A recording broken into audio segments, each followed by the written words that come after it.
사도신경으로 우리의 신앙을 고백하며 7월 15일 금요일 모세 기도회 시작하도록 하겠습니다. 나는 전능하신 아버지 하나님 천지의 창조주를 믿습니다. 나는 그의 유일하신 아들 우리 주 예수 그리스도를 믿습니다.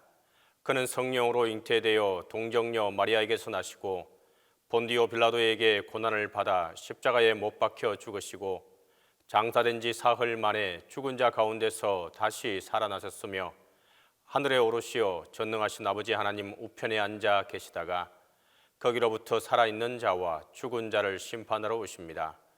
나는 성령을 믿으며 거룩한 공교회와 성도의 교제와 죄를 용서받는 것과 몸의 부활과 영생을 믿습니다.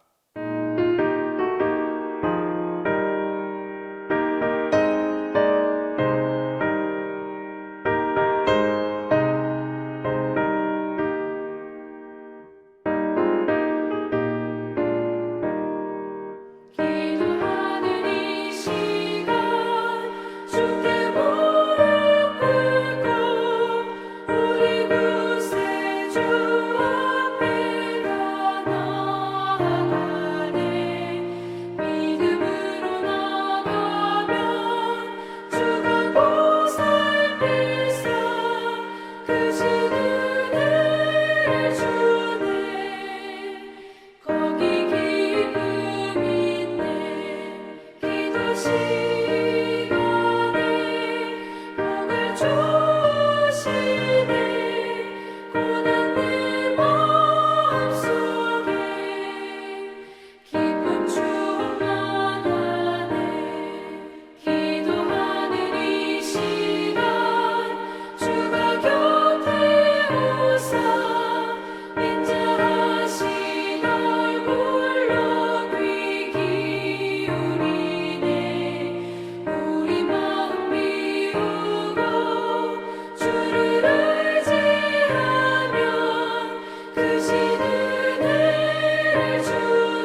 기도의 시간에 주신 하나님의 말씀은 누가복음 5장 17절에서 26절입니다. 신약성경 누가복음 5장 17절에서 26절입니다. 하루는 가르치실 때에 갈릴리의 각 마을과 유대와 예루살렘에서 온 바리새인과 율법 교사들이 앉았는데 병을 고치는 주의 능력이 예수와 함께 하더라. 한 중풍병자를 사람들이 침상에 메고 와서 예수 앞에 들여 놓고자 하였으나 무리 때문에 메고 들어갈 길을 얻지 못한지라. 지붕에 올라가 기와를 벗기고 병자를 침상째 무리 가운데로 예수 앞에 달아내리니 예수께서 그들의 믿음을 보시고 이르시되 이 사람아 내 죄 사함을 받았느니라 하시니 서기관들과 바리새인들이 생각하여 이르되 이 신성 모독하는 자가 누구냐? 오직 하나님 외에 누가 능히 죄를 사하겠느냐?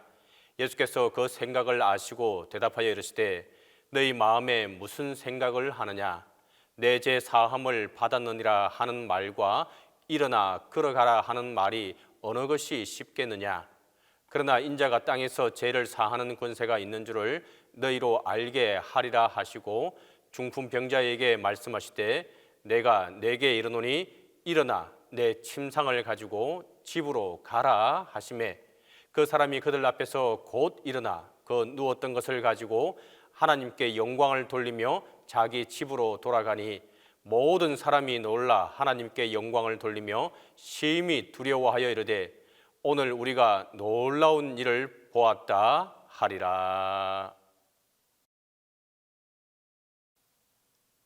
오늘 본문은 예수님께서 중풍병자를 고치시는 내용입니다. 먼저 생각해 볼 것은 예수님의 활동에는 하나님의 말씀을 가르치는 복음 전파 사역과 병을 고치는 치유의 사역이 함께 있었다는 것입니다. 오늘 본문 17절에는 하루는 가르치실 때에 갈릴리의 각 마을과 유대와 예루살렘에서 온 바리새인과 율법 교사들이 앉았는데 병을 고치는 주의 능력이 예수와 함께 하더라라는 말이 있습니다. 율법 교사는 대체로 서기관을 가르칩니다. 이 사람들은 율법을 전문적으로 연구하고 해석하는 사람들입니다. 예수님이 이 땅에 오신 근본적인 목적은 병을 고치기 위함이 아닙니다. 하나님의 뜻을 알리고 구원의 복음을 이루시기 위해 오셨던 것입니다. 예수님의 사역의 중심은 병 고치는 일이 아니었습니다. 오히려 예수님의 구원의 복음을 전하는 한 방법으로, 한 방편으로 병을 고치는 사역을 같이 행했던 것입니다. 그래서 육신의 병을 고치기 위해 각색 병자들이 몰려올 때는 그들을 피하여 한적한 곳에 피하셔서 기도하는 모습을 보이시기도 하셨던 것입니다. 예수님께서 있어서 말씀을 전파하시는 것과 또 병든 사람을 고치는 일 가운데 더 중요한 것은 하나님의 말씀을 전파하는 것이었습니다.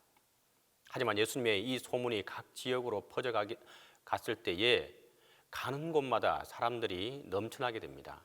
그래서 이 환자를 사랑하는 사람들이 그를 침상에 누인 채로 예수님이 계신 곳으로 찾아오게 됩니다. 하지만 벌써 많은 사람들이 마당부터 방까지 다 가득 차 있었습니다. 주님께 나아갈 수 없는 형편이었습니다. 하지만 이 사람들은 포기하지 않고 방법을 생각했습니다. 뜻이 있는 곳에 길이 있다고 했습니다. 그들은 지붕 위로 올라갔습니다. 유대의 지붕은 지붕에 계단을 올라가게 되어 있습니다. 좁은 계단으로 환자를 들고 올라갔다는 것은 매우 어려운 일입니다. 아마 업고 올라갈 수도 있을 수 있습니다.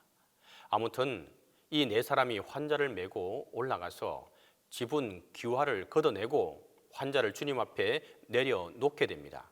만약 되돌아갔다면 기적은 일어나지 않았을 것입니다. 사람들은 어려운 환경에도 나누어지지 않고 하나가 되었습니다. 마음도 몸도 하나로 이 환자를 돕고 또 도왔습니다. 이 사람들은 힘쓰고 애쓰는 믿음을 보여주었습니다. 가로막힌 기와를 걷어냈습니다. 그들은 할 수 있는 모든 준비를 다 해놓고 이제 주님이 일하시기를 기다리게 되었습니다. 그때 주님은 믿음을 보시게 되었습니다. 하나님의 시선은 언제나 우리의 중심을 보십니다. 우리의 교회 생활을 보십니다. 우리의 예배의 생활과 예배를 흠양하십니다. 또 우리의 기도를 들으십니다. 사람들은 외모와 환경, 경력과 물질을 보게 됩니다. 그러나 하나님은 중심을 보시고 있는 것을 우리가 알 수 있기를 바랍니다. 또 기억할 수 있기를 바랍니다. 우리 속에 있는 믿음을 보십니다. 본문에 돕는 사람의 모습은 시대를 초월하여 우리에게 깊은 감명을 주는 장면이기도 합니다. 이 환자는 주변 사람들의 이처럼 큰 사랑과 믿음이 없었다면 평생 걸어보지 못했을 것입니다. 성도 여러분, 여러분들도 누군가의 사랑과 믿음에 빚진 사람들입니다. 그런데 오늘 우리들은 너무나 인색하게 살아가고 있습니다. 사랑의 마음이 너무나 메말라 있는 것을 보게 됩니다. 조금만 방해를 받으면 금방 포기하고 맙니다.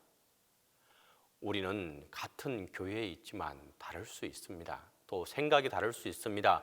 환경이 다를 수 있습니다. 습관이 다를 수 있습니다. 그러나 믿음에서만은 온전히 하나가 되어야 합니다.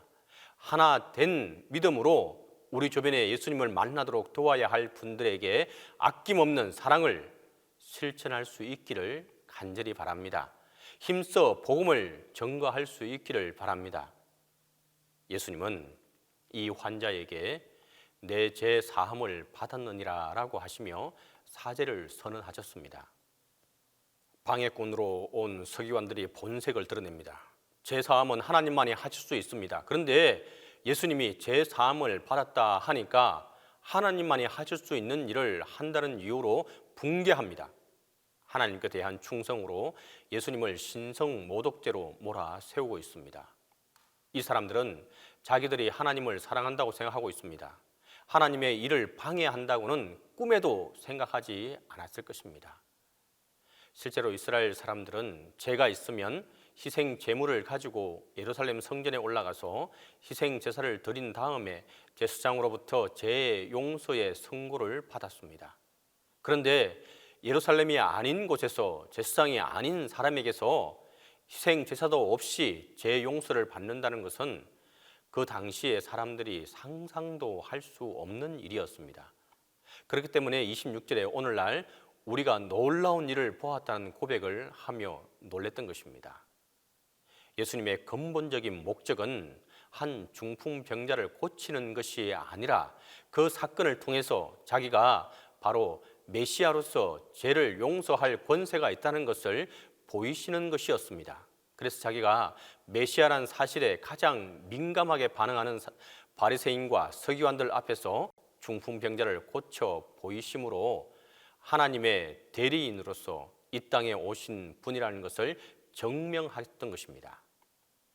예수님은 제사함의 권세를 가지신 분이라는 사실을 모두에게 알려준 사건이었습니다.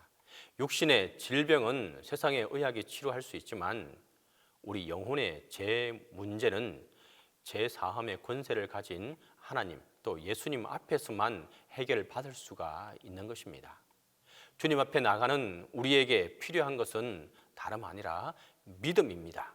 죄에 대한 심각한 인식을 가지고 모든 장애물을 극복하고 예수님 앞에 나아갈 때 우리는 제사함의 은혜를 체험할 수 있게 되는 것입니다. 진정한 자유를 맛볼 수 있게 되는 것입니다. 오늘 본문을 통해 우리는 믿음의 사람을 만날 수 있었습니다. 하나님의 일에는 열심히 적극적으로 앞서가는 사람들이 필요합니다. 이런 분들로 인해서 교회에 믿음의 불이 붙게 되는 것입니다. 중풍병자를 메고 온 사람들은 믿음의 새로운 불을 놓아준 사람들입니다. 주님의 교회의 새싹들입니다. 세 가지입니다. 열매는 세 가지에서 맺게 되는 것을 우리가 다 알고 있습니다. 살아있는 교회는 믿음의 새로운 가지들이 날마다 뻗어나가는 교회입니다. 하나님의 능력이 믿음의 사람들을 통해서 역사하게 되는 것입니다. 영혼이 건강하면 육체의 질병을 이겨낼 수 있습니다. 주님께서는 영혼을 먼저 고쳐주셨습니다. 그 다음에 육신을 고쳐주시는 것입니다. 먼저 영적으로 건강할 수 있기를 다들 바랍니다. 그 건강으로 육신의 질병을 물리칠 수 있기를 바랍니다. 영육 간에 건강한 성도가 다들 될 수 있기를 바랍니다. 여러분 모두가 우리 동신교회에 새로운 믿음의 불을 놓는 사람들이 다 될 수 있기를 바랍니다. 하나님의 놀라운 능력을 날마다 체험하는 은혜가 넘치고 넘칠 수 있기를 간절히 바랍니다. 기도하도록 하겠습니다. 이 시간 우리가 함께 기도할 때에 끝까지 순종하며 주님의 기적을 볼 수 있게 해달라고 함께 기도하겠습니다. 두 번째는 몸과 마음이 아픈 이들을 온전히 회복해 해달라고 기도하도록 하겠습니다. 마지막으로 세 번째는 여러분 성경학교를 위해서 우리가 함께 기도하도록 하겠습니다. 이 세 가지 기도 제목을 가지고 함께 기도합니다. 순종을 원하시는 아버지의 하나님, 오늘도 우리 모두에게 주님 앞에 순종하며 살아가는 하루하루가 될 수 있게 하여 주옵소서.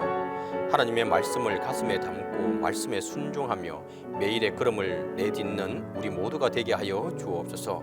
우리의 생명이 우리의 능력이 순종의 삶에 있다는 것을 잊지 않게 도와 주옵소서. 순종이 제사보다 낫다는 말씀하신 주님, 항상 하나님의 음성을 먼저 듣고 들은 말씀 그대로 삶에서 살아가게 하여 주옵소서. 어떤 어려움이 와도 우리의 믿음이 흔들리지 않고 십자가에서 우리를 위해 죽기까지 순종하신 주님을 본받으며 우리의 삶을 살게 하여 주옵소서.